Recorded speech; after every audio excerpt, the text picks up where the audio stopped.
Today we're seeing the recipe for tomato capsicum chutney. These are the ingredients needed for the chutney.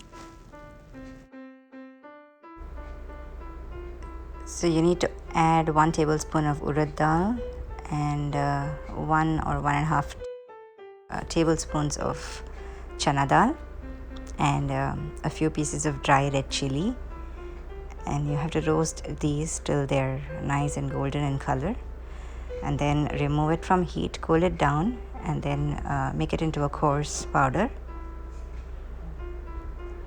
and keep it aside.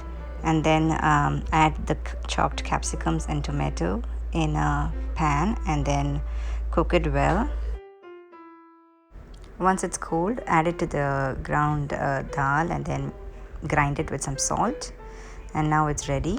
You can just add some tempering, and it can go with idly or dosa, and it's ready.